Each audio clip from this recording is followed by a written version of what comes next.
성령으로 함께 하셔서 감사합니다. 하나님, 우리가 주님 말씀 앞에 나아갈 때 주께서 친히 성령으로 계시하시고 또 이 모든 시간들을 성령께서 주관하셔서 각 사람 가운데 하나님이 친히 말씀하시고 또한 인도해 주시옵소서. 또 말씀을 나누시는 우리 이동철 간사님 축복해 주시고 하나님이 주시는 지혜로 말하도록 하나님께서 함께 해 주시옵소서. 예수님의 이름으로 기도합니다. 아멘. 아멘. 네, 우리 이동철 강사님 오셨네요. 예, 환영합니다. 우리 박수 한번 하겠습니다. 예, 바로 시작하면 되겠죠? 네. 예, 바로 시작해 주세요. 네, 감사합니다. 또 일주일 동안 또 잘 지내셨는지는 모르겠어요. 레위기가 결코 쉬운 책이 아니죠. 저도 신학생이고 목회자이긴 하지만 레위기가 여전히 어려운 책이고 익숙치 않은 책이기도 합니다. 그런데 이제 많이 접하면 접할수록 좀 익숙해지는 것 같더라고요. 저희 경험담을 좀 나누어 드리면 제가 이제 교회 섬길 때 그 교회 전도팀, 교회마다 이제 전도팀 있잖아요. 이제 코로나 때문에 최근 뭐 2년, 3년 동안에는 전도팀의 활동들이 거의 할 수 없는 상황이었지만 그전에는 교회마다 각 전도팀이 있잖아요. 그래서 그 교회 섬길 때 전도팀을 한번 맡아서 1년 정도를 1년이죠. 1년, 2년 맡았는데 1년을 이 레위기를 가지고 모임을 했었던 적이 있어요. 예, 여러분 잘 이해가 안 되시죠? 레위기 말씀 가지고 어떻게 전도와 연관시킬 수 있을까? 라고 이해가 되지 않기도 하고, 저도 처음에는 자신이 없고, 그 듣는 이제 전도팀의 성도님들도 레위기를 가지고 어떻게 모임을 이끌어 나가실까? 앞에 이제 전도팀 모임하면 첫 이제 뭐 15분, 20분 정도 이제 기도회 하고 나가시잖아요, 보통. 그때 이제 말씀을 잠깐 나눌 때 레위기 말씀을 쭉 나누었는데 너무너무 뭐 제가 잘했다기보다는 레위기 말씀 속에 있는 말씀을 가지고 전도에 접목시킬 수 있더라고요. 저도 이제 여러 가지 강의도 하고 또 적용도 시켜보면서 주로 이제 적용점들을 이제 전도에 포커스를 맞추어서 그렇게 나누었는데 그렇게 되더라고요. 그러니까 여러분들도 레위기가 아직도 익숙하지 않고 어렵고 이게 무슨 말일까 익숙하지 않은 그런 상황 속에서도 계속 이 레위기 말씀을 읽다 보면 여러분들도 분명히 모든 부분을 쉽게 받아들이실 수 있진 않으시겠지만 어떤 부분들 이렇게 여러분의 삶에 꼭 적용시킬 수 있으리라 생각됩니다. 특별히 이제 후반 부분에 나아가서는 이제 보여드리겠지만 하나님과 어떻게 동행하는가에 대한 주제를 잡고 이제 어떤 정결법이나 제사장의 어떤 조건들 또 어떤 제사들 절기들 이를 기록하면서 모세가 이스라엘 백성들이 어떻게 하면 하나님과 가까이 할 수 있을까, 함께 할 수 있을까, 동행할 수 있을까를 계속 고민한 흔적들이 나오고 있습니다. 그리고 제 개인적으로 레위기를 바라볼 때 이 책은 믿음의 책이 아닐까라는 생각이 저는 개인적으로 가지고 있습니다. 그 부분은 이제 말씀을 나누면서 마지막 부분에도 다시 한번 언급할 텐데 결론적으로 레위기는 거룩함을 통한 믿음의 책이다라고 저는 결론 내리고 싶습니다. 이제 화면 공유를 하고 본격적으로 지난 부분에 이어서 우리가 살펴보도록 하겠습니다. 우리가 앞부분 대속죄일 앞부분까지의 15장 말씀을 우리가 지난주에 살펴보았습니다.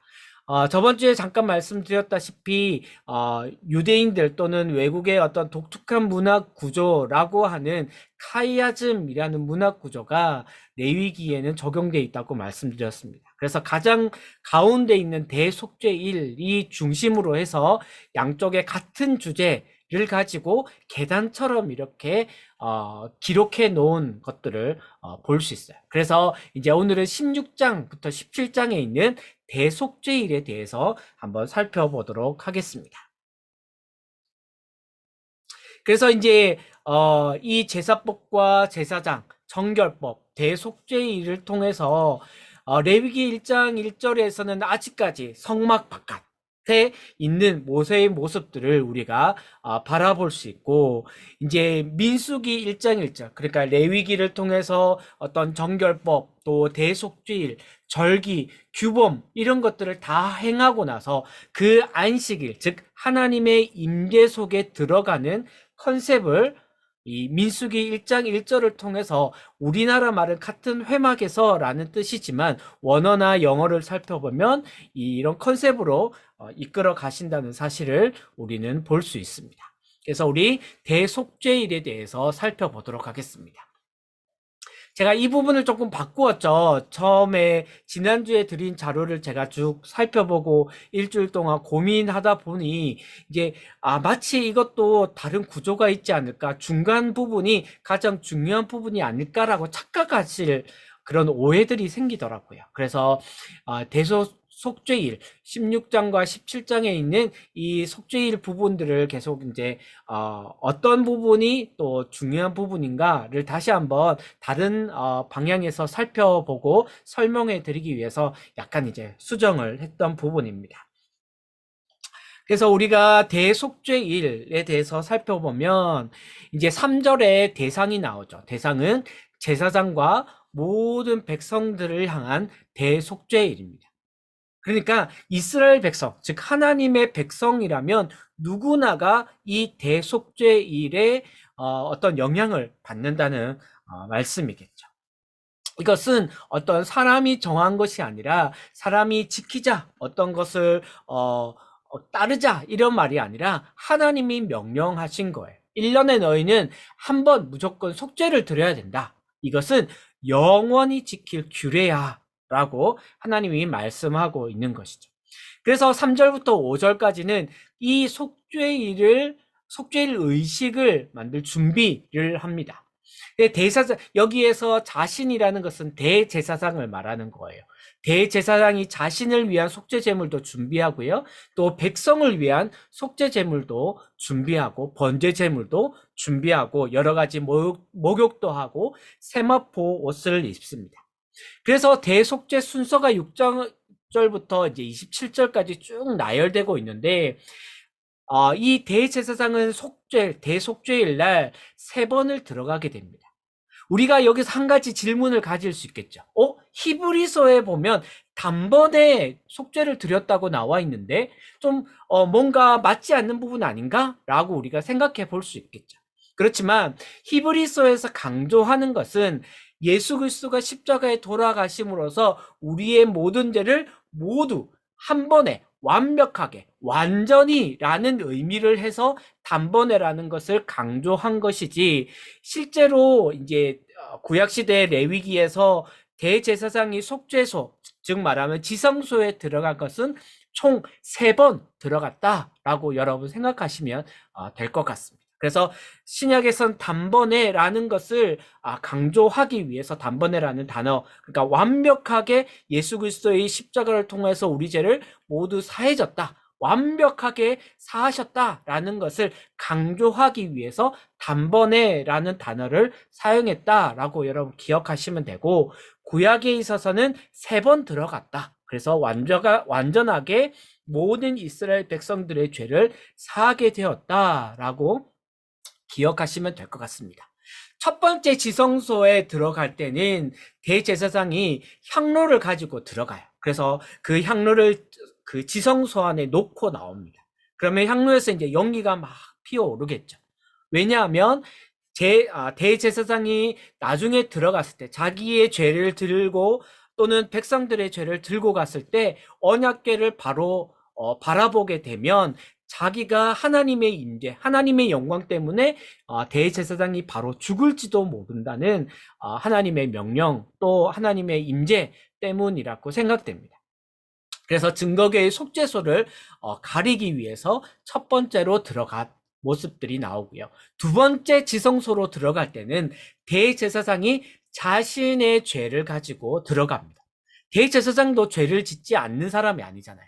죄를 지난 1년 동안 자기도 모르게 지은 죄를 가지고 하나님 앞에 나아갑니다. 세 번째는 이제 모든 백성들의 죄, 제사장들과 모든 백성들의 죄를 가지고 들어가게 됩니다. 여러분 생각해 보세요. 그러면 이스라엘 백성들이 이 대속죄일 날 성소로 모두가 집중되게 됩니다. 그런데 대제사장이 3번 들어간다 했잖아요. 3번 중에 가장 백성들이 관심 있게 들어가는 것은 몇 번째 제사일까요? 몇 번째로 들어가는 것일까요? 사실 첫 번째와 두 번째는 이스라엘 백성들이 별로 그렇게 관심을 가지지 않을 겁니다. 왜냐하면 만약에 대제사장이 자기의 죄로 말미암아 지성소에 딱 들어갔는데 하나님이 이렇게 말씀하시는 거예요.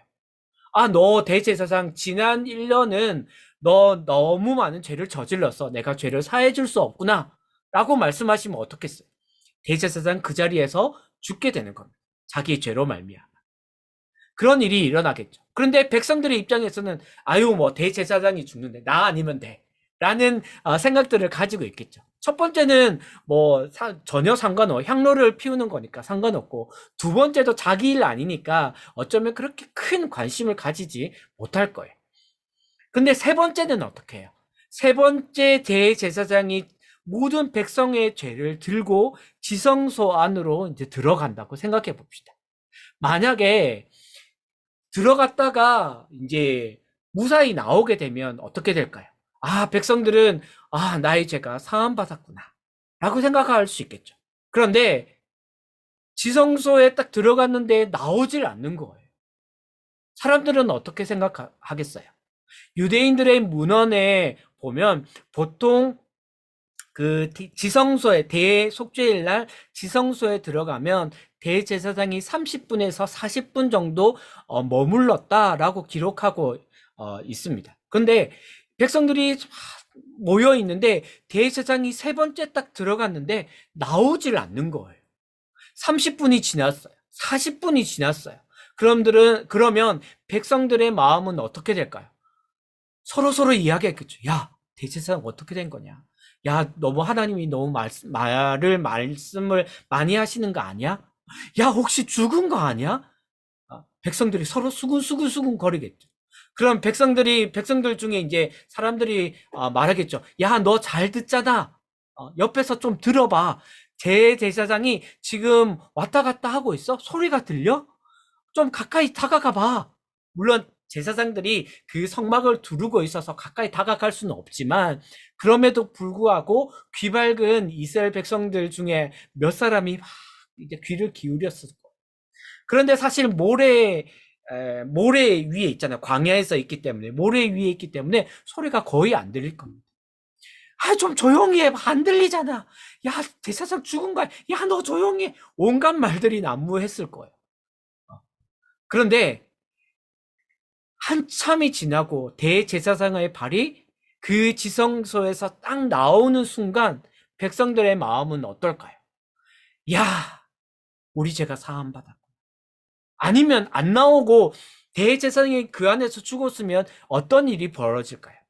세 번째 들어갔는데 대제사장이 그 안에서 죽었어요. 그 일은 이스라엘의 모든 백성들이 아, 나의 죄가 사함받지 못했구나 라고 느끼는 거예요. 그 안에서 죽었습니다. 그런데 대제사장이 그 안에서 다시 나왔다라는 것은 모든 백성들의 죄가 하나님 앞에 사함받았다라는 것을 뜻하는 것입니다.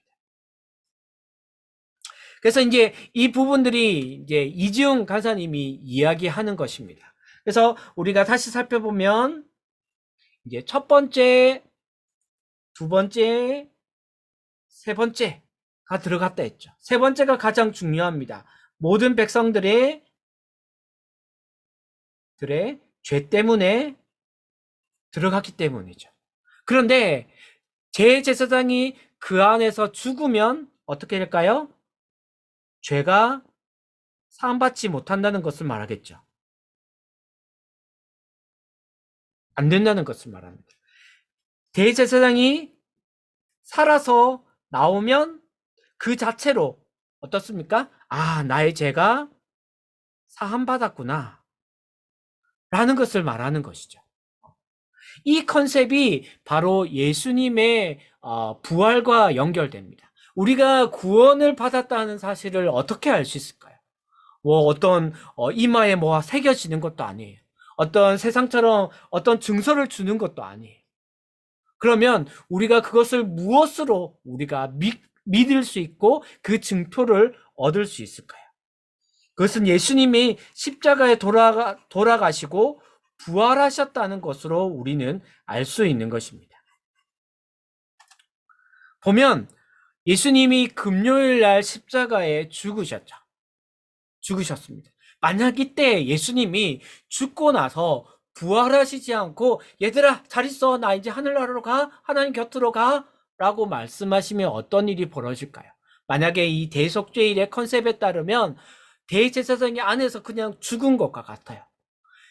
우리가 죄 사함 받고 이제 하나님의 아들, 딸이라는 것을 증표로 믿을 아무것도 없어지게 되는 것입니다. 그런데 예수님이 어떤 일을 행하셨나요? 무덤에 계셨지만 3일 내에 이제 부활하셨죠. 그것이 바로 주일날 아침 아니십니까? 그래서 십자가에 죽으시고 무덤에 계시고 다시 부활하시는 그 모습을 보면서 이제 우리가 죄 사함 받았구나 라는 것을 느낄 수 있습니다.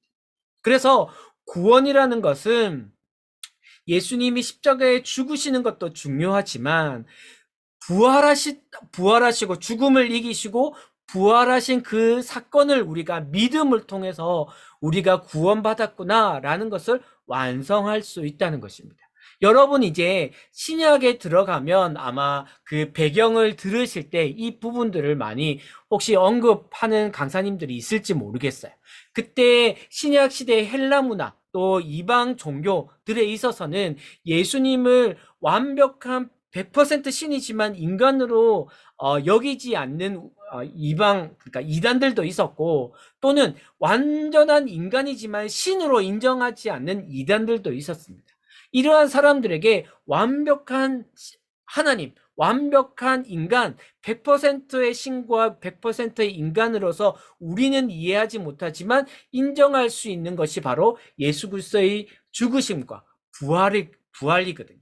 그래서 이것은 단지 신약 시대에 갑자기 나타난 어떤 컨셉이 아니라 하나님이 이 레위기 16장과 17장을 통해서 대제사장의 속죄를 통해서 그 컨셉을 끝까지 이렇게 가져오신 것입니다. 그래서 우리가 구원을 말할 때 죽으심만 말하는 것이 아니라 예수 그리스도의 부활을 믿음으로써 우리가 구원의 완성을 이룬다라고 우리가 말할 수 있는 것입니다. 그것이 이제 대속죄일에 대한 가장 큰 컨셉 중에 하나입니다. 이것이 바로 이지윤 간사님이 이제 강의 때 많이 말씀하시는 거고요. 저도 이제 그런 내용에 동의를 해서 제가 말씀드리는 것입니다. 그래서 사람들은 주일날 왜 너희들이 안식일이고 너희가 주일을 지키냐고 어떤 사람들은 말합니다. 너희 원래 유대교는 토요일날이 안식이 아니냐라고 말하죠. 또 어떤 사람들은 주일은 태양신을 섬기는 날인데 어떻게 너희가 일요일날 그렇게 주일이라고 말할 수 있어? 라고 말할 때 우리가 말하는 것은 무엇입니까? 예수님이 부활하신 날 우리의 구원의 완성이 거기에 있으므로 우리가 그것을 믿음으로 부활하신 우리가 십자가에 돌아가신 예수님 뿐만 아니라 그 죽음을 이기시고 부활하신 그 예수님을 믿음으로 우리가 죄 사함 받고 하나님의 자녀가 되었다는 그 믿음을 가지고 기념하는 날이 주일이기 때문에 우리가 그 주일을 지킨다라고 우리가 기억하시면 좋을 것 같습니다. 이제 18장부터 20장까지는 정결법에 대해서 나옵니다. 이제 11장부터 15장에서 나왔던 내용인데 그 확장 또는 다른 면에 있어서 정결법에 대해서 이야기하고 있어요. 이 정결법은 이제 백성들이 가지는 거룩한 성생활에 대해서 이야기하고 있고 19장에서는 다양한 삶의 영역에서 너희가 어떠한 거룩한 삶을 살아야 되냐, 어떻게 해야 정결해야 되냐, 그리고 거룩한 처벌은 무엇이냐 라고 이렇게 나와 있습니다. 핵심은 뭐냐면 너희들이 하나님의 말씀에 순종해야 된다 라는 것이고 그 구체적인 예들을 쭉 이야기하고 있어요. 너희들이 핏째 먹지 말아라. 이방 종교들, 너희가 가나안 종교들에 가면, 너희가 가나안 땅에 들어가면 그 사람들은 이방 종교를 가지고 있기 때문에 피째 먹어. 그 피를 먹음으로써 그들이 믿는 신이 어떤 권능을 줄 것이라고 믿는데 그것은 잘못된 거야. 죽은 것을 먹지 마. 그거 죽은 것을 만지거나 먹으면 너희들이 부정하게 돼. 너희들이 성생활을 거룩하게 해야 돼. 어떤 근친 상간이나 어떤 금지된 성적 관계 또는 동성애, 짐승과의 교합 이런 것은 모두 다 애국과 가나안의 우상 숭배를 그들이 따르는 우상 숭배야. 그런 것들을 따르지 말아야 돼.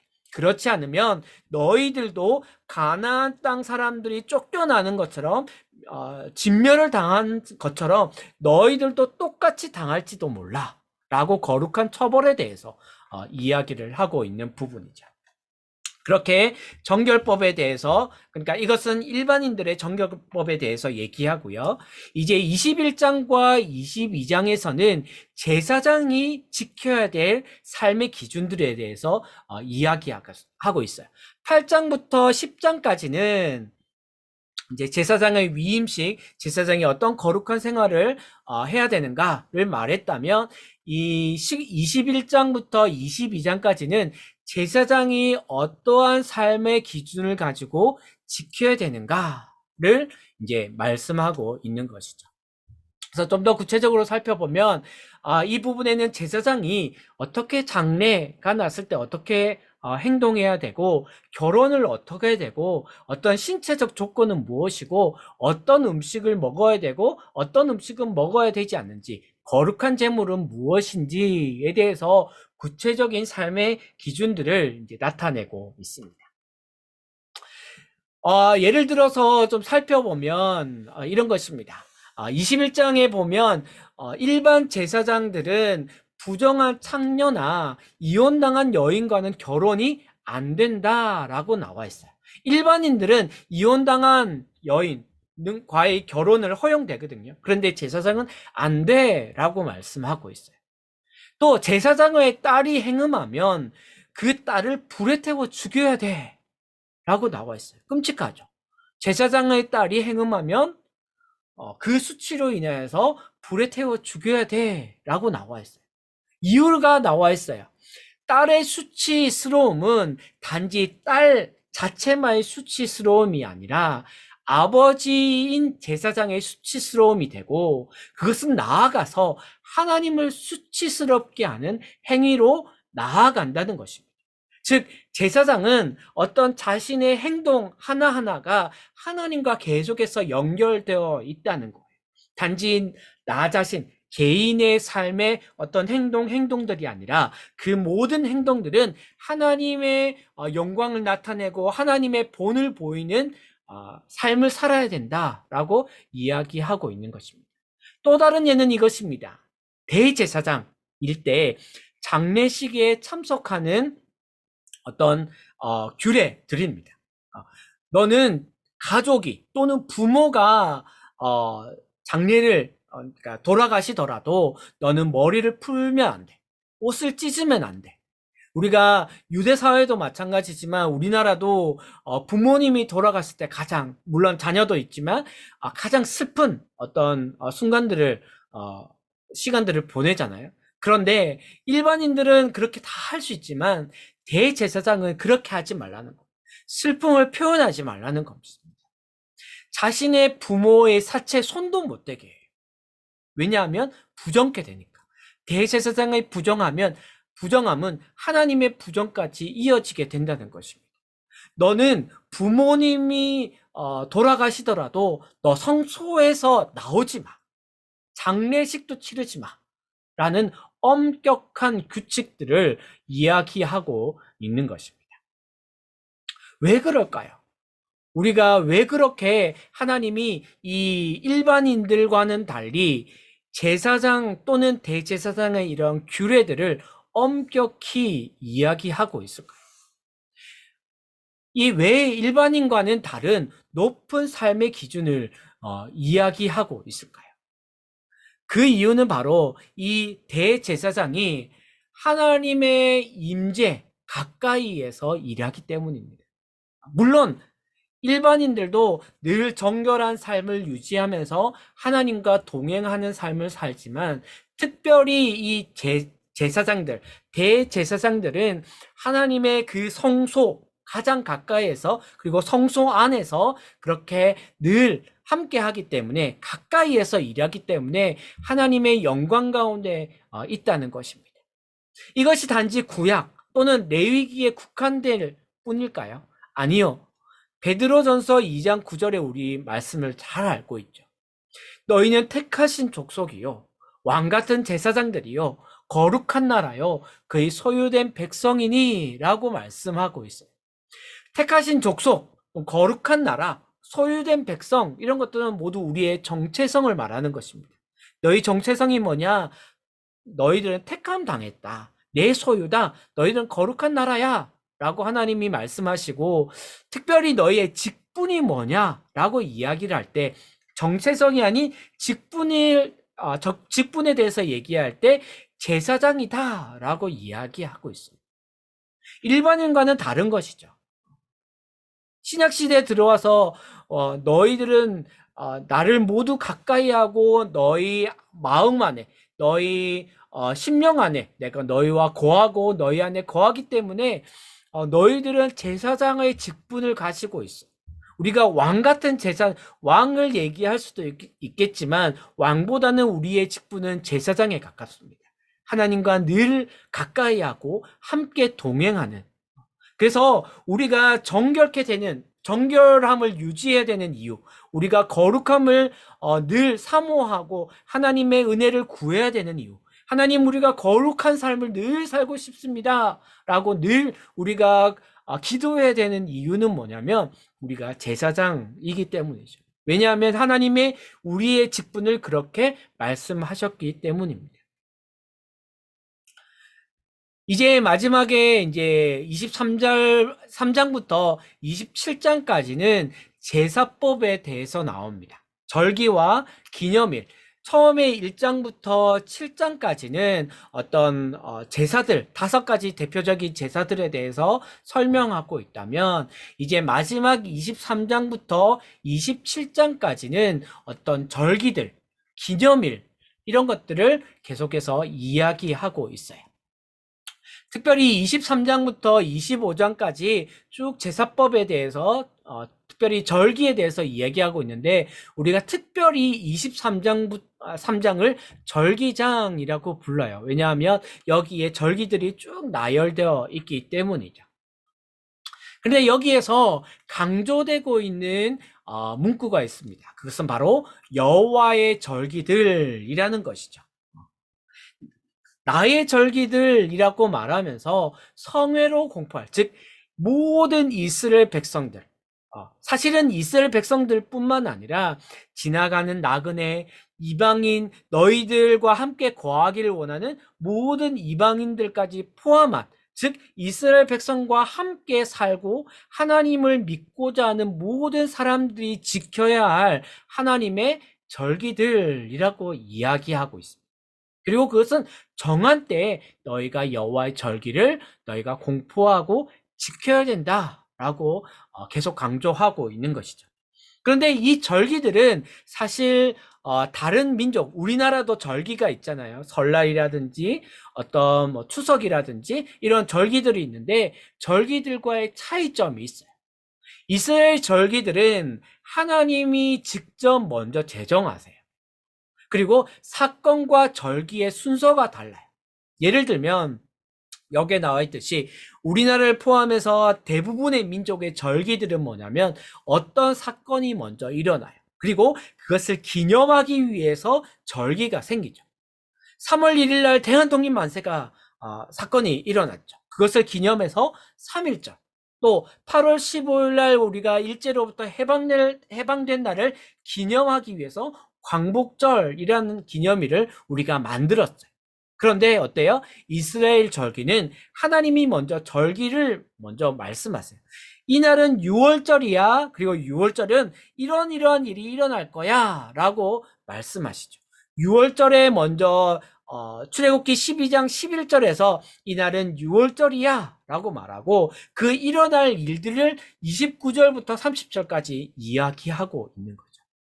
그래서 그 원어를 살펴보면 이 절기라는 단어는 두 가지 의미를 두 가지 단어를 이제 바꾸어서 설명하고 있어요. 첫 번째는 뭐냐면 춤춘다, 순환한다. 즉 말하자면 매년 너희들이 지켜야 된다. 순환하는 구조라는 순환하는 속성을 가지고 있다. 매년 너희들이 지켜야 된다. 라고 말씀하고 있고 꼭 어떤 절기들은 근데 매년이 아니라 7년, 안식년 같은 건 7년이죠. 희년 같은 거는 50년입니다.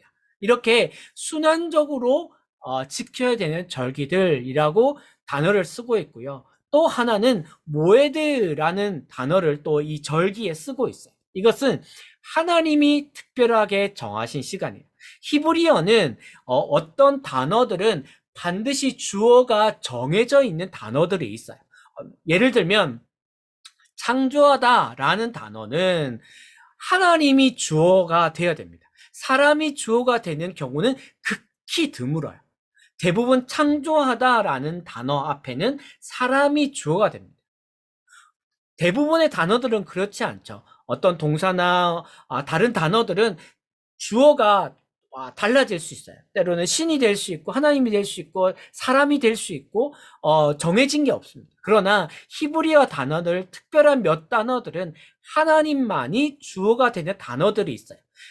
여기에서 모에드라는 절기를 나타내는 단어도 마찬가지입니다. 하나님만이 이 주어를 쓸 수 있어요. 즉 말하자면 하나님이 특별하게 정하신 시간이 바로 절기라는 거예요. 헬라어에 이 단어가 두 개로 혼용되어 쓰고 있습니다. 헬라어에는 이 크로노스라는 단어와 카이로스라는 단어가 혼용되어져 있는데 크로노스라는 단어는 그냥 흘러가는 시간이에요. 우리가 보통 오늘이 되고 내일이 되고 내일 모레가 되고 이렇게 시간이 흘러서 시간의 흐름에 따라서 우리가 흘러가는 시간이라고 한다면 카이로스라는 단어는 특별한 시간이에요. 하나님이 정해놓은 시간, 하나님이 역사를 베푸시는 시간, 하나님이 특별한 시간을 말하는 것입니다. 그래서 신약에서는 이 카이로스라는 단어를 그때라는 단어로 쓰고 있고요. 또는 그날, 때가 참에라는 단어를 씀으로써 하나님이 특별한 시간들을 이야기하고 있습니다.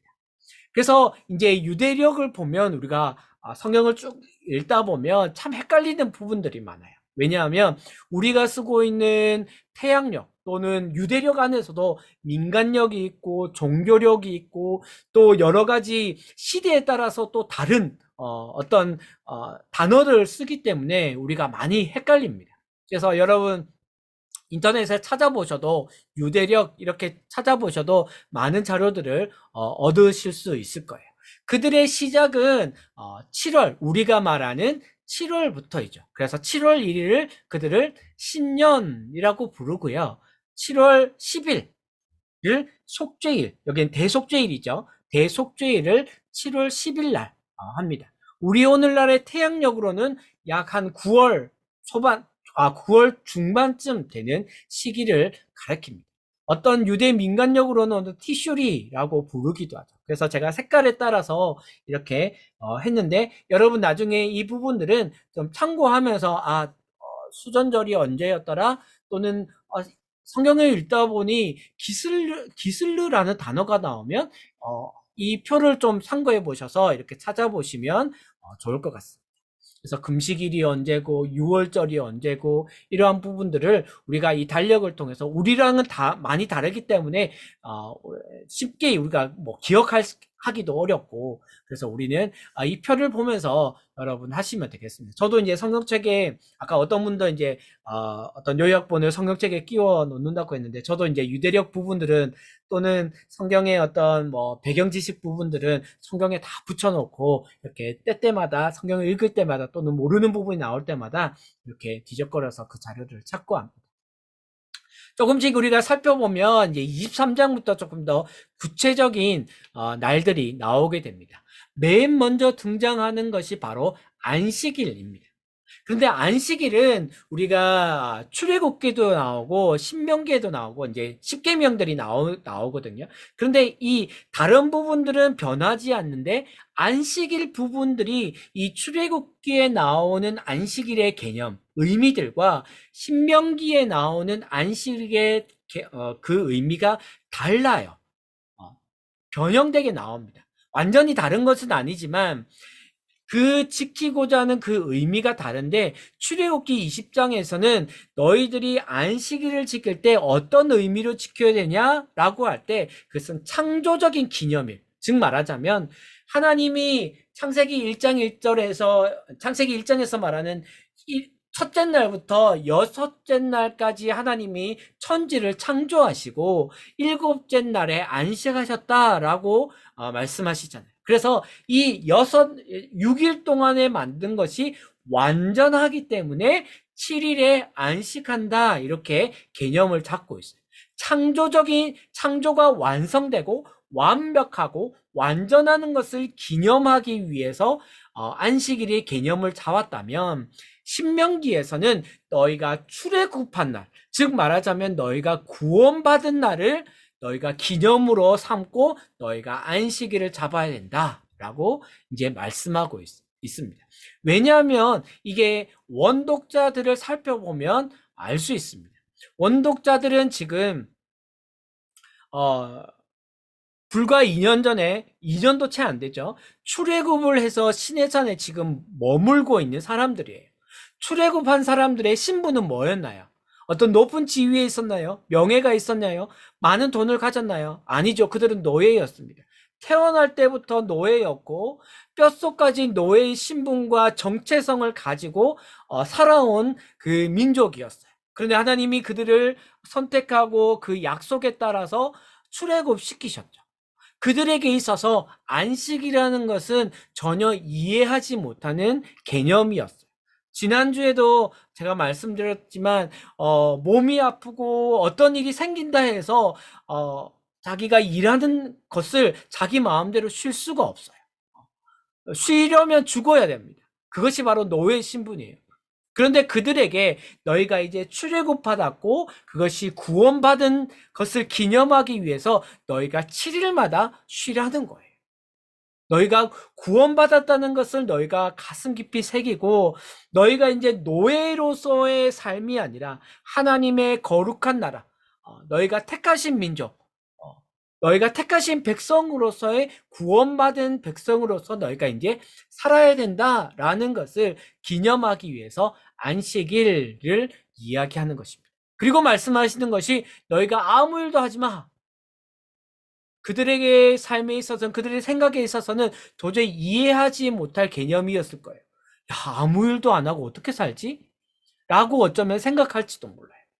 그런데 그들에게 말씀하시는 것은 너희가 안식일마다 너희가 쉬어야 돼. 내가 말하는 절기마다 너희들은 쉬어야 돼. 라고 말씀하는 거예요. 이제부터 나오는 절기들마다 계속해서 반복하는 것이 있어요. 너희는 아무 일도 하지 마. 그때는 쉬어. 라고 하는 거죠. 안식일 다음에 나오는 절기는 바로 유월절입니다. 바로 출애굽의 구원, 출애굽의 그 구원을 기념하기 위한 절기이죠. 그래서 1월 14일, 우리로 말하면 7월 14일에 유월절이 됩니다. 그래서 애굽에 출애굽할 때 내린 그런 10가지 재앙, 그리고 출애굽할 때 나온 어떤 하나님의 역사들, 또 홍해 등등을 기념하기 위해서 너희가 유월절을 지켜라 라고 이야기하고 너희가 그때는 어떻게 행해야 된다, 무엇을 먹어야 된다 라고 쭉 이야기하고 있어요. 특별히 이 유월절의 첫날을 무교절로 지킵니다. 그래서 이제 누룩을 넣지 않은 빵을 먹기도 하고, 신약에 있어서는 이 누룩을 이야기하면서 예수님이 비유로 얘기하시죠. 너희들 누룩을 먹지 마. 제자들은 이해하지 못하지만 나중에 설명해 주시죠. 부패시키는 영향력. 너희가 구원받은 것을 너희가 잊어버리고 희석시키는 그런 누룩을 너희가 먹지 마. 너희가 무교절을 지키는 것처럼 예수 그리스도를 통한 그 구원을 너희가 늘 이 특별히 유월절, 무교절 때 너희가 기억하고 마음에 새겨야 돼 라고 이야기하고 있는 것입니다. 이것을 기념하는 것이 유월절과 무교절이죠. 그래서 우리가 신약에 보면 여러 가지 유월절에 대한 내용들, 절기들이 나옵니다. 특별히 요한복음에서는 이제 세례 요한이 말씀하는 거죠. 하나님의 어린 양을 보라 라고 우리가 말씀하고 있죠. 우리가 찬양을 많이 하지만 요한복음에 이렇게 정확히 나와 있는 것입니다. 6월절의 어린 양 대신 예수님을 상징하고 있는 것입니다. 요한복음에 이제 절기들이 많이 나타나 있거든요. 그 다음에 이제 말씀하시는 것이 초실절입니다. 이것은 무교절과 6월절과 무교절 기간 중에 안식일이 지난 이튿날, 안식일 다음 날에 우리가 지켜야 된다라고 이야기하고 있습니다. 그것은 바로 추수에 대한 어떤 서약, 내가 이제 하나님이 주신 어떤 추수에 대한, 그리고 하나님이 주신 축복에 대한 어떤 고백적 감사의 의미들을 가지고 있어요. 그런데 여러분 잘 생각해 보세요. 지금 이 레위기를 받고 있는 또는 듣고 있는 그 원독자들, 이스라엘 백성들은 지금 어디에 있나요? 추수하고 곡식을 가꿀 수 있는 이 환경 가운데 있나요? 아니요. 지금은 시내산에 있어요. 출애굽에서 광야에 있습니다. 그리고 앞으로도 자기들은 8개월, 1년 정도 더 가야 가나안 땅에 들어갈 수 있어요. 실상은 38년을 더 지냈죠. 그러면 어떻게 생각할까요? 우리가 어떻게 생각할 수 있겠습니까? 초실절을 그러면 지키지도 않을 이 절기들을 이미 레위기에서 말씀하고 있는 거예요. 이 말씀을 듣고 있는 또는 기록하고 있는 모세의 입장에서 이 절기를 언제 지키란 말이야? 우린 지금 농사도 짓지 않은데 이 무슨 농사를 지어야 초실절을 지내지? 라고 생각할 수 있지 않겠어요? 그래서 저는 이 말씀들을 보면서 믿음의 책이라고 저는 개인적으로 생각하고 있습니다. 왜냐하면 자기가 아직까지 겪고 있지 않고 농사를 지어보지도 않았고 평생도록 무엇을 했습니까? 벽돌 만들고 진흙을 이기고 어떤 그들이 말하는 성을 쌓는 그런 일들만, 노예로서의 일들만 했잖아요. 한 번도 농사를 지어본 적이 없어요. 목축업을 했던 사람들입니다.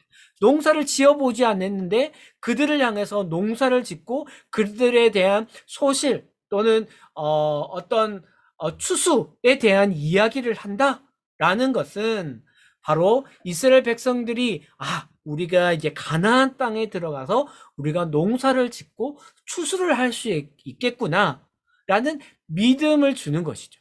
이 믿음을 가지지 못한다면 어때요? 우리가 무슨 추수를 해? 우리가 농사 지을 줄도 모르는 걸? 라고 이 초실절에 대해서 전혀 받아들이지 못했을 것입니다. 그러나 어떤 이스라엘 백성들은 이것을 믿음으로 받아들여서 그래, 우리가 이스라엘 그 가나안 땅에 들어가서 우리가 농사를 지을 수 있을 거야. 하나님이 말씀하시는 이 초실절, 하나님의 베풀어 주실 그런 축복, 우리가 하는 서약들에 대해 하나님이 축복해 주실 거야. 우리가 감사의 제사를 드릴 수 있을 거야. 라는 믿음을 갖게 되지 않을까요? 이것을 말씀하시는 것이 바로 초실절이라고 생각됩니다. 그래서 이런 부분에서 저는 레위기서가 어떤 부분에 있어서는 믿음의 책이다라고 저는 보고 있습니다. 오늘날에도 이 초실절은 지키고 있어요. 경건한 유대인들은 또 도시에 사는 유대인들은 농사를 짓지 못하잖아요. 그들은 그래서 이제 어떤 자기들이 돈을 내어서 구제단에 기부를 해서 초실절을 지켜나가기도 했고, 신약에 있어서도 예수님의 부활을 의미한다든지 어떤 첫 열매, 고린도 전서 15장에 말하는 첫 열매를 예수님으로 묘사하는데 이 초실절의 의미들을 가져오기도 합니다. 그리고 맥추절이 있습니다. 초실절로부터 7번의 안식일을 지난 다음에 드리는 이제 절기죠. 그래서 떡 2개를 드리기도 하고요. 제사를 쭉 드립니다. 그래서 화제와 또 감사, 오늘날의 어떤 추수감사절의 의미와 비슷한 제사를 드리게 됩니다. 여기서도 이제 너희들이 어떤 노동도 하지 마. 막 추수를 하고 해야 될 때인데도 불구하고 너희들 노동하지 마. 일하지 마. 그리고 가난한 자와 거류민을 위해서 너희가 추수하는 것을 다 베지 마. 그냥 일부러라도 떨어뜨려놔라고 이제 명령하시는 거죠. 그래서 그 의미는 하나님께 대한 감사. 그냥 내 노력에 의해서 농사가 잘 되는 것이 아니라 내가 어떤 것을 잘해서 추수를 잘하는 것이 아니라 하나님이 주신 축복 가운데 우리가 추수를 잘했다라고 이해하시면, 이 절기를 이해하시면 좋을 것 같습니다. 이제 자세한 부분들은 나중에 이제 PDF나 이런 것 부분들을 통해서 이제 살펴보시면 될 것 같습니다. 현대에도 이 감사의 축제를 열고 룻기서를 읽는다고 해요. 그래서 유대인들은 어떤 룻기에 있는 보리를 거두는 배경이 있다고 해서 이 룻기서를 계속 읽는다고 합니다. 그 다음 나팔절이 있죠. 나팔절은 7월 1일 날 불기도 하고 쉬는 날, 이 나팔이 부는 것을 너희가 듣거든 어떤 노동도 하지 말고 너희가 화제를 드려라 라고 말씀하세요. 여러 가지 성경에 보면 나팔을 불 경우가 있는데 신약에서는 복음을 전하는 의미로 나타내기도 하고 또 예수님의 그런 재림, 또 성도의 부활의 시작을 의미하는 말씀들로 또 의미를 가져오는 경우들이 있습니다. 그래서 복음과 재림과 밀접한 연관이 있습니다. 그 다음엔 속죄일입니다. 그래서 이제 속죄일 날 너희들이 스스로 괴롭게 함. 이 괴롭게 함은 이방인들처럼 막 칼로 자기 몸을 해하고 그러는 것이 아니라 하나님 앞에 자기가 죄인인 것을 고백하고 회개하라 그러는 말이죠. 그리고 어떤 일도 하지 마라고 말하는 것이죠. 안식일을 지켜라라고 명령하고 있습니다. 그리고 초막절이 나오죠. 이제 유튜브에 나오는 것을 제가 가져와 봤어요. 오늘날에도 도시들의 이 초막절을 짓는다고 해요. 그래서 아파트에도 유대인들의 살아가는 아파트는 우리는 이제 일자로 되어 있잖아요. 수직으로 이렇게 되어 있는데 유대인들의 아파트는 이렇게 베란다가 사선으로 이렇게 되어 있대요. 왜냐하면 이 베란다에 나와서 텐트를 칠 수 있도록, 그래서 초막절을 지낼 수 있도록 건축에서부터 이 유대인들이 이 초막절을 지킬 수 있도록 만든다고 합니다. 그래서 오늘날도 이렇게 하고 버들을 취해서 하나님 앞에 이래 동안 즐거워하는 것, 그래서 버들나무 막 흔드는 이런 모습들도 유튜브에서 제가 찾을 수 있더라고요. 그래서 이렇게 아직도 경건한 유대인들은 이 초막절을 지키고 있습니다. 역시 너희들은 안식해, 일하지 마, 이렇게 이야기하고 있죠. 화제, 번제나 소제나 여러 가지 이제 희생 제물을 통해서 너희가 번제를 드려라, 화제를 드려라라고 이제 말씀하고 있습니다. 초막절과 장막절, 수장절은 이제 비슷한 의미를 가지고 있어요. 모두가 이제 오늘날의 추수감사제 성격이 있고, 이제 초막절이라는 것은 유월절, 오순절과 함께 3대 절기 중에 하나죠. 그래서 어떤 곳에 너희가 가든지 너희가 이 3번은 예루살렘의 성전에 와서 너희가 제사를 드려야 된다, 속죄를 해야 된다 라고 말하는 3대 절기 중에 하나가 초막절이 있습니다. 그래서 이것은 신약에서도 계속 나타나 있고요. 이제 절기의 적용들, 어떤 십자가의 죽음이라든지 예수님의 부활들, 강림에 대해서 쭉 이야기하고 있습니다.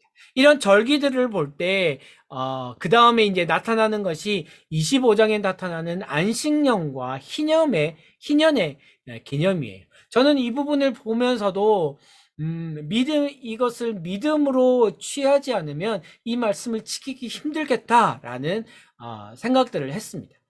우리가 이제 안식년, 특별히 이제 희년이 다가오면 이제 49년째, 그러니까 50년째 희년을 맞이하잖아요.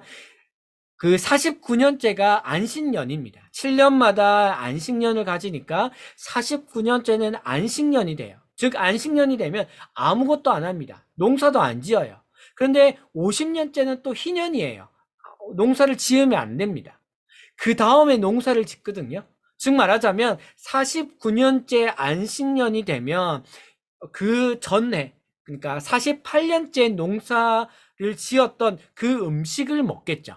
농사 지었던 그 소출을 거두어서 그 음식을 먹겠죠.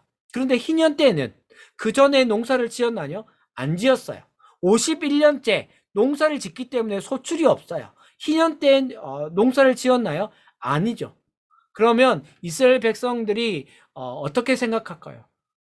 야, 내가 안식년을 지켜 말어. 안식년을 지키면 그 다음에 내가 소출을 없는데? 1년 정도는 지켰다 생각해요. 근데 희년이 되었어요. 내가 지난해에도 농사를 안 지었는데 올해까지 농사를 안 지으면 내가 뭘 먹고 살까? 라고 생각할 수 있겠죠.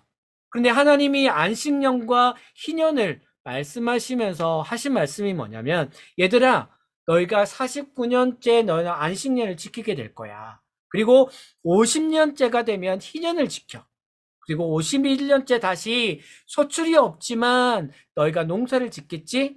그러면 내가 48년째에 내가 축복을 내려서 3년 동안 먹을 음식을 줄게. 라고 이야기하는 거예요. 그 방법밖에 없거든요. 하나님이 48년째 너희가 농사를 지을 때 내가 3년치 먹을 것을 너희에게 줄 거야. 라고 말씀하시는 거예요. 그러면 선택은 우리의 몫이죠. 내가 안식년을 지킬까? 희년을 지킬까? 하나님 말씀대로 살까? 하나님이 3년치의 소출을 하게 해주신다는데 내가 그 말씀을 지킬까? 에이, 아니야. 어떻게 그런 일이 벌어질 수 있어? 나는 안 지킬래. 두 가지로 나누어질 수 있겠죠. 지키는 사람과 안 지키는 사람으로 나누어질 수 있을 것입니다. 그러나 48년째 하나님이 먼저 축복하신다고 말씀하시고 그것을 믿음으로 취한 사람은 어때요? 농사를 안 짓지만 하나님이 48년째 주는 그 소출을 가지고 3년을 지내게 될 것입니다. 하나님이 주시는 공급하심을 가지고 하나님을 믿는 백성으로서 살아가게 될 것입니다. 그러나 그 약속을, 그 하나님의 말씀을 믿지 못한 사람들은요. 하나님이 그 안식년 동안 내가 믿지 못했기 때문에 계속 일하겠죠. 안식을 가지지 못할 것입니다. 희년 때에도 쉬지 못해요. 계속 일해야 됩니다. 하나님이 주시는 어떤 말씀을 지키지도 아니하고 하나님이 말씀하시는 안식일도 지키지 못한다는 것입니다. 이것은 하나님과 가까이 하고 하나님 안에서 안식이라는 것은 하나님과 가까이 하는 것인데 이 시간들을 가지지 못한다는 거예요. 이것은 예배 중심의 삶을 살아가는 이스라엘 백성들의 모든 삶 동안에 이루어지는 것입니다. 하나님이 아침과 저녁으로 너희가 제사를 드리고 너희가 하나님 앞에 나와야 된다. 내가 너희와 함께하는 삶을 살아야 된다라고 말씀하시죠. 일주일 동안에는 어때요? 계속 이 아침과 저녁으로 드리는 하나님과 함께하는 삶을 특별히 안식이라는 것을 통해서 너희가 또 기억해야 돼. 이 일주일이 4주 동안 또는 5주 동안 지내면서 너희들 한 달의 첫날을 하나님 앞에 특별히 번제와 화목제와 속죄제를 드리면서 특별히 또 나팔을 불면서 하나님 앞에 안식을 해야 돼. 나와 함께하는 시간을 지켜야 돼. 너희가 1년의 시간을 지면서 이때 안식해야 되고 이 절기 때 안식해야 되고 이 날에는 나와 함께해야 돼 라고 이야기하고 있는 것입니다. 이 절기들 하나님의 말씀을 지킬 때 26장과 7장에서 하나님의 축복 그리고 하나님의 또는 이 말씀을 지키지 않을 때, 즉 불순종할 때 나오는 저주에 대해서 말씀하고 있습니다. 즉 26장에서는 인간의 반응에 대한 하나님의 반응, 즉 인간이 순종하는 자에게 주는 하나님의 축복, 불순종하는 자에게 주는 하나님의 저주에 대한 내용이 나오고 27장에는 하나님께 하는 약속, 그러니까 축복하시는 하나님에 대한 인간의 반응에 대해서 이야기하고 있습니다. 좀 더 구체적으로 바라보면 복에는 비와 풍년 또는 평화, 번영, 하나님의 임재에 대해서 나오고 있고요. 저주에 대해서는 질병, 가뭄, 들짐승의 공격, 전쟁, 포로로 잡혀감 등을 계속해서 저주로서 이야기하고 있습니다. 이 내용을 제가 좀 이어봤어요. 이렇게 이어지게 되더라고요. 비와 풍년의 복이라면 그 반대편에 불순종했을 때 주는 하나님의 저주는 심각한 가뭄을 주겠다. 그래서 흉년을 주겠다라고 저주로서 말씀하시는 거예요. 근데 한 가지 빠진 게 있죠. 하나님의 임재입니다. 하나님이 복으로서 내가 너희와 함께 하겠다라고 말씀하시죠. 근데 하나님의 저주가 당연히 나와야 될 건 뭐냐면 내가 너희를 떠나겠다. 내가 너희와 함께 하지 않겠다라는 것이 저주로서 나와야 돼요. 그래야 불순종할 때 내가 너희에게 저주를 베푸는데 내가 너희와 함께 하지 않을 거야. 내가 너희를 떠나갈 거야. 라는 저주의 내용들이 나와야 되는데 하나님은 그것은 말씀하시지 않아요. 하나님이 이 임재에 대해서는 아주 너희를 떠나가지 않겠다라는 것을 계속해서 말씀하시는 것 같아요. 너희들이 죄를 지었을 때라도, 너희들이 나를 떠났을 때라도, 너희가 교만했을 때라도, 너희가 죄악 가운데 빠져 있을 때라도 너희가 그 언약을 기억한다면, 그 언약을 내가 너희들이 나를 다시 한번 찾는다면, 너희들이 너희 죄를 자복하고 그 언약을 기억한다면 결코 내가 하나님의 임재를 내가 너희를 떠나지 않을 거야. 하나님의 임재라는 것은 아무리 저주가 임하더라도, 너희들이 불순종으로 인해서 저주가 임하더라도 그 하나님의 임재만큼은 너희를 버리지 않을 거야. 내가 늘 너희와 함께 할 거야 라고 말씀하고 있는 것입니다. 이것은 이미 출애굽기에서 말씀하셨죠. 하나님의 언약을 말씀하셨잖아요. 내 백성이 될 거야. 나는 너희들의 하나님이 될 거야. 너희는 제사장 나라가 될 거야. 거룩한 백성이 될 거야. 라는 이 하나님의 언약을 이미 말씀하셨어요. 인간의 어떠한 반응과는 상관없이, 내가 너희들이 어떠한가는 상관없이 내가 너희를 이렇게 대할 거야 라고 말씀하신 거예요. 사실 이것은 이때 첫 언약이 아니라 창세기 1장에서 이미 말씀하신 언약인 것이죠. 지난주에도 말씀드렸다시피 하나님이 인간을 창조하기도 전에 내가 너희를 축복할 거야. 내가 너희가 땅을 다스리게 줄 거야. 권세를 줄 거야. 능력을 줄 거야. 내가 너희에게 권능을 줄 거야. 내가 너희에게 번성하게 할 거야. 라는 축복을 먼저 베푸시죠. 인간의 어떠함과는 상관없이 하나님이 베푸시는 은혜, 하나님의 언약인 것입니다. 그래서 이러한 하나님의 하신 서원, 약속을 27장에서 이야기하고 있습니다. 어떤 서원의 경우, 어떤 사람 또는 짐승, 집, 땅 등의 어떤 서원을 할 경우에 어떻게 하겠다라는 것을 말씀하면서 마지막 34절에서 결론적 요약을 하고 있죠. 이것은 여호와께서 시내산에서 이스라엘 자손을 위해서 모세에게 명령하신 계명이다. 시내산에서 모세를 통해 맺은 언약의 조항들이다 라고 레위기서를 마지막으로 요약하고 있습니다. 마지막으로 여러분에게 말씀드릴 것은, 그래서 백성들은 아마 이렇게 생각했을 거예요. 하나님, 이 언약들, 명령들은 너무 어려운 거 아닙니까? 복잡한 거 아닙니까? 우리들도 그렇게 생각하잖아요. 복잡해. 나와는 무슨 상관이야? 이런 것도 어떻게 다 지켜? 라고 말하지만 이미 신명기에서 모세가 말씀하고 있어요. 어려운 게 아니야. 먼 것도 아니야. 저 높이 하늘에 있어서 못 가져올 것도 아니야. 저 멀리 바다에 있어서 멀리까지 어떻게 가져와야 돼? 라고 말하지 못해. 그 말씀은 너무 가까워서 너의 입에 있고 마음에 있고 행할 수 있는 거야 라고 말씀하시면서 이 신명기의 30장에서 모세가 마지막으로 이야기하고 있습니다. 복잡하고 어려울 것 같지만 우리가 믿음으로 순종한다면 이 규례를 다 지키지 못할 것을 하나님은 이미 알고 있어요. 그렇죠. 그럴 때 우리가 가질 것은 무엇입니까? 믿음인 것이죠. 하나님이 내가 연약해서 다 지키지 못할지라도 하나님이 너와 함께 하겠다라는 하나님의 임재에 대한 약속들, 언약만큼은 버리지 않을 것이라는 믿음. 그래서 우리는 하나님의 은혜로 말미암은 거룩함을 계속 가지고 살아가야 된다는 어떤 우리의 순종하는 결단들이 우리 가운데 있어야 될 줄 믿습니다. 여러 가지 짧은 말로 너무 많이 넘기기도 했고 그렇지만 우리 레위기서를 마지막으로 정리하면서 이 레위기서를 여러분들의 나름대로 읽으면서 이 레위기서는 이런 책이야 라고 정의를 내리시면 참 좋을 것 같습니다. 저의 개인적인 결론은 레위기서는 거룩함을 향한 사람들의 언약이고 믿음의 책이다라고 저는 마지막으로 요약하면서 강의를 마치고자 합니다. 너무 수고하셨습니다.